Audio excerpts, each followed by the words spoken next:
Это такой консервативный бизнес, в котором всегда люди играли на музыкальных инструментах и будут продолжать играть на них, наверное, что бы в этом мире не случилось. Миссия Skift Music звучит так: соединять людей с музыкой.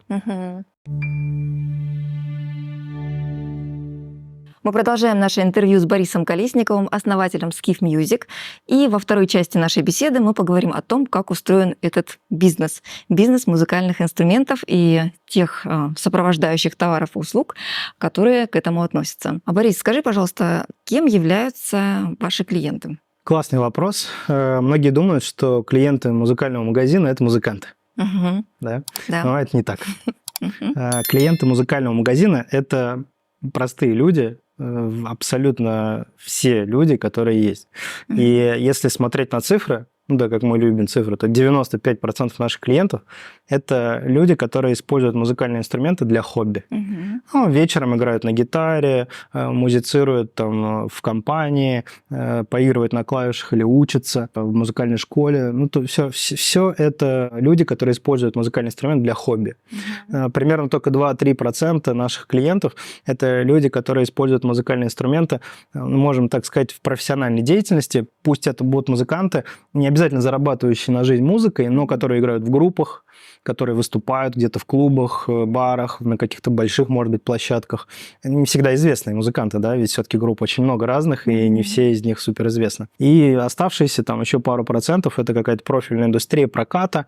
Это компании, которые как раз-таки закупают оборудование для того, чтобы потом выставлять их в прокатную индустрию, да, или где-то еще. Поэтому 95% – это простые люди, которые просто хотят использовать музыкальный инструмент для хобби. Мне кажется, это прекрасно.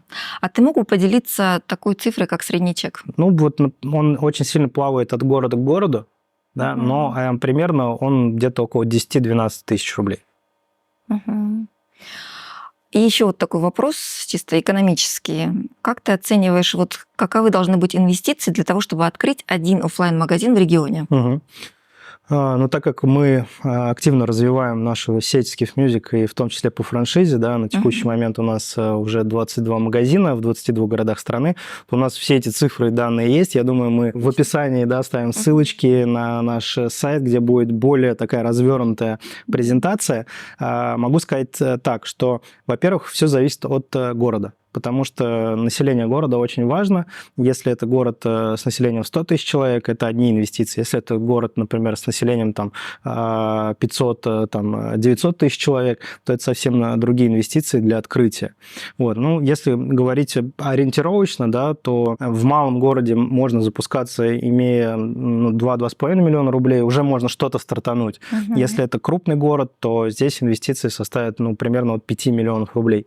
И что самое важное, эти инвестиции идут не в покраску стен, да, или не в покупку, там, не знаю, мебели, а 95% этих инвестиций идет в покупку товаров. И чем хороши наши товары, да, в отличие, например, от продуктов питания, которые через 2 дня уже будут испорчены, их нужно будет выбросить, в отличие, например, от одежды, которая имеет сезонность и уже на следующий год будет не так актуальна. Наши товары, они не имеют сезонности, они актуальны всегда. У нас есть некоторые модели некоторых инструментов, которые выпускаются уже по 20 лет. И продаются прекрасно. То есть нет никакой сезонности. Второе, нет никакой скоропортности, да, то есть инструменты при правильном уходе могут десятки лет, в прямом смысле десятки лет. У нас здесь еще много винтажа вот за нашей с тобой спиной. Это у нас отдельное такое подразделение, это винтажные бэушные гитары. И есть тут гитары там 70-х, да, годов, 80-х, то есть они могут быть там в 2 раза старше меня, и с ними все классно, это крутые инструменты, на которых можно играть. Вот, поэтому 95% инвестиций идет именно в товар ликвидный, который абсолютно привязан жестко к курсу валюты. Да, если наша национальная валюта падает, то товар дорожает, да.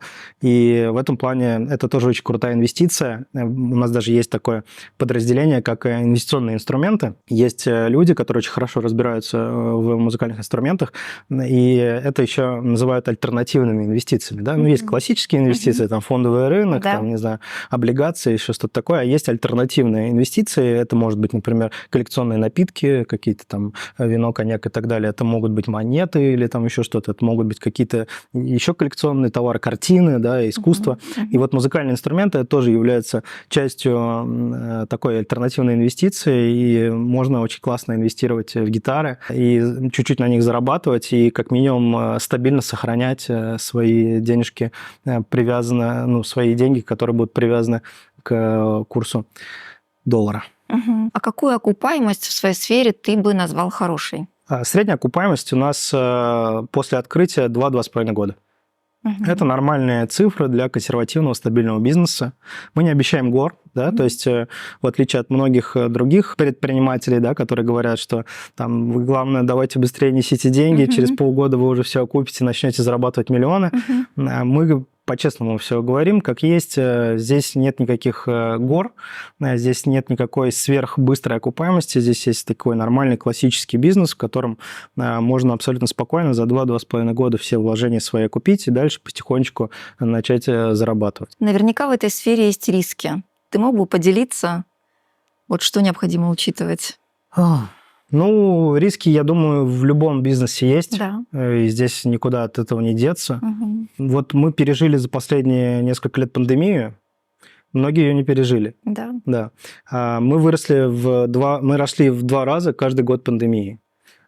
Почему? Да? Ну, это хоббийные товары, люди сидели дома, им нечего было делать, они очень хотели хоть как-то переключиться от компьютера, покупали музыкальные инструменты, играли, кайфовали. А сейчас мы находимся с вами в специальной военной операции, которая длится уже 1,5 года.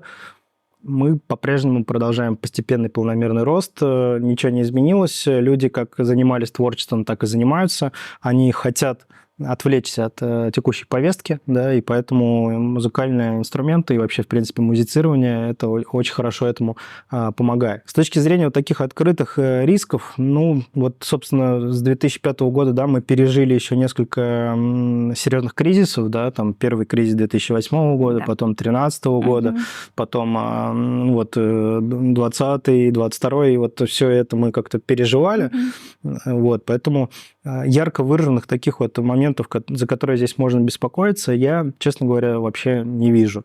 Наоборот, вижу, что товары очень классные с точки зрения того, что они не дешевеют и не портятся, и понимаю, что это такой консервативный бизнес, в котором всегда люди играли на музыкальных инструментах и будут продолжать играть на них, наверное, что бы в этом мире ни случилось. Вот как-то так. Наверное, это такая даже приятная миссия у вас, да? Создавать настроение вашим клиентам, какие бы времена ни происходили. Наша миссия звучит на самом деле в 3 словах. Миссия Skiff Music звучит так: соединять людей с музыкой. Мы на самом деле больше года работали над тем, чтобы четко прописать свою миссию, и вот она у нас получилась в 3 слова. И мне кажется, что максимально объемно звучит: соединять людей с музыкой. Классно.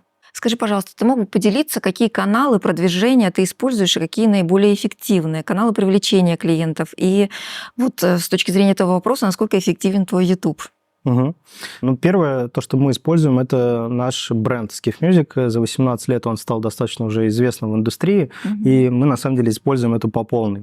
Вот, у нас есть уже достаточно большое количество брендовых запросов в поисковиках. Мы видим, что люди ищут конкретно Skiff Music, и стараемся развивать именно бренд всеми возможными путями. Конечно, мы используем классические инструменты SEO-продвижения. Да? Мы продвигаем свой сайт с точки зрения SEO по низкочастотным запросам, делаем огромную работу с точки зрения продвижения именно сайта. У нас своя собственная IT-команда, и, в общем, этим мы занимаемся. Мы используем рекламные инструменты базисные, такие как контекстная реклама, такие как таргет, да, в социальных сетях. Ну и вот, конечно, медийная реклама, это YouTube, да, и, ну, в принципе, ВК тоже, можно сказать так, это реклама через видеоконтент. Достаточно большой опыт у нас в этом направлении. Мы запустили YouTube-канал в 2010 году. В этом году ему исполнилось 13 лет. На текущий момент 118 тысяч подписчиков и почти 70 миллионов просмотров наших видеороликов. Здорово. Вот, да, классные цифры. Там больше 2000 роликов, которые мы сами сняли. И это абсолютно разный контент. Это и обзоры на инструменты, это сравнения, это приглашенные звездные гости, трансляции, интервью. В общем, абсолютно разный контент, который так или иначе связан с нашей нашей индустрии.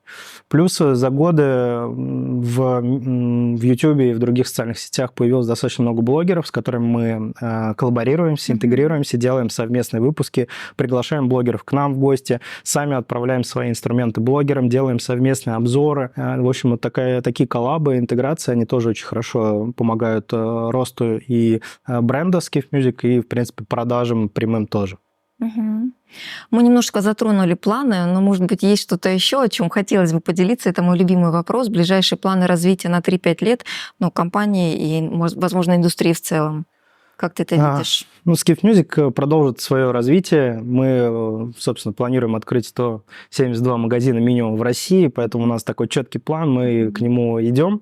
Вот, у нас есть планы по поводу товарных групп, да, мы активно работаем над тем, чтобы замещать ушедшие западные бренды, мы развиваем направление собственных торговых марок, да, и это тоже такой немаловажный момент, потому что музыкальные инструменты, они так или иначе уже давно, как и многое другое, производятся в Азии, непосредственно, в том числе в Китае, как все любят говорить, everything is made in China. Вот. И качество, которое дают наши китайские партнеры, уже давно ничем не отличается от многих западных производителей. Более того, что, собственно, сами западные производители тоже производят на тех же самых заводах некоторые свои модельные ряды. Вот. Поэтому мы будем открывать магазины, масштабировать количество товаров, развивать собственные торговые марки, развивать наших партнеров, обучать их. Поэтому план 172 магазина и skiffmusic.ru как интернет-магазин номер 1 в России в музыкальной индустрии. Борис, спасибо. Я искренне желаю как можно большего количества рядом с тобой людей, увлеченных музыкой. Конечно же, развитие, исполнение всех планов и, возможно, пусть эти планы воплощаются так, что это не будут предвосхищать какие-то твои ожидания. Мне было очень приятно пообщаться. Я общалась с Борисом Колесниковым, основателем Skiff Music. Тоже было очень приятно. Спасибо большое. В прошлом году я написал книгу полноценную, потратил полгода на это. И здесь в этих 200 страницах, кажется, практически вся моя жизнь. И как раз-таки она называется «Продавец гитар». Я здесь написал про то, как, собственно, мы строим нашу сеть музыкальных магазинов Skiff Music, о том, как мы развиваем индустрию музыкальных инструментов в России.